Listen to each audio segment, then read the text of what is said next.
Britain's Foreign Secretary has said that the UK could join the US in further airstrikes against Assad's regime in Syria, though no decision has been made yet. Boris Johnson said if a request came, it would be difficult to say no.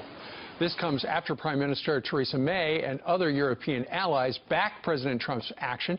So how is the U.S. president impacting foreign policy across the globe and around the world? Here to discuss is former leader of the UK Independence Party and Fox News contributor Nigel Farage. Nigel, thank you very much for joining us today from London. Thank you. So what do you make of the idea that perhaps Great Britain would join the United States if there are more airstrikes against Mr. Assad? Well, I wouldn't be very keen, and I don't think the British population would be very keen. After all, you know, we've lived through the Iraq War, we've lived through the Libyan War, we've lived through the idea that we change regimes in these countries so that things become better, and actually in many cases we've seen things get worse. So I would personally not be for the British joining in with this. So you're more a diplomatic guy, and although you've got your Foreign Secretary, your Secretary of State for Foreign and Commonwealth Affairs, Boris Johnson, he called on Russia to end its blind support of Mr. Assad. But you know what? A lot of people have asked that for a while, and nothing's happened. No, and, you know, Russia is not going to change its policy overnight. That simply isn't going to happen. And Boris Johnson is continuing with what has been British foreign policy now for nearly 2 decades, which is one of constant interventionism in this region. And I'm one of those voices, and I believe actually a majority of the public are saying, let's just think this through. You know, what is the strategy here? If we get rid of Assad, you know, through military action, what comes next? And nobody has answered that question for me. Yesterday, Theresa May, your Prime Minister, called for a snap election in a number of weeks. Educate us a little bit, Nigel. What is a snap election, and what is she hoping to get out of the deal?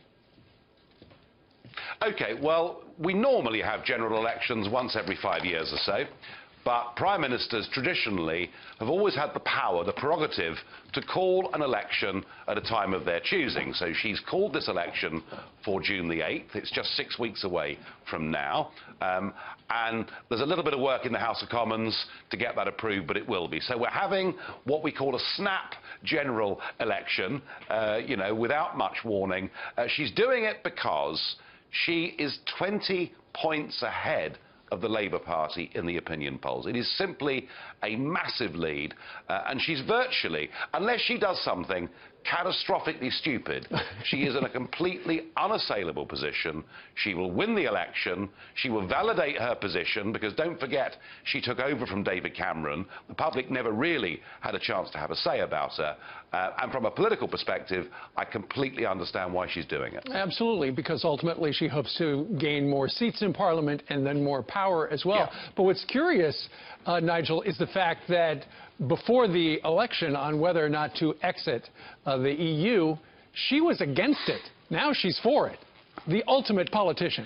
Well, I mean, she has been against Brexit for her whole career. You know, yeah. I've appeared and argued with her. I've argued with her on television programmes on this point, and she was a staunch Remainer. She appears to be a convert, and she says she's fighting this general election because she wants to have a strong mandate to negotiate with Brussels.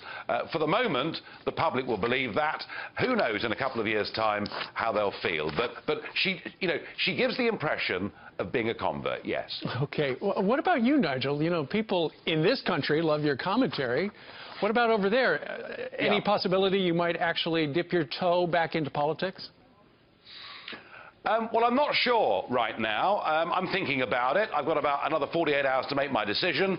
I could run for the UK Parliament, but equally, I'm still the leader of a group in the European Parliament. I'm the only Eurosceptic out of 500 million people to have a front row seat in the European Parliament, where ultimately there will be a veto over the Brexit process. So I've got to weigh up, you know, how can I most influence this? Do I do it in the building behind me, or do I do it in the European Parliament? And I'll make that decision probably tomorrow. All right, well, let us know. Nigel Farage joining us from London. Sir, thank you very much.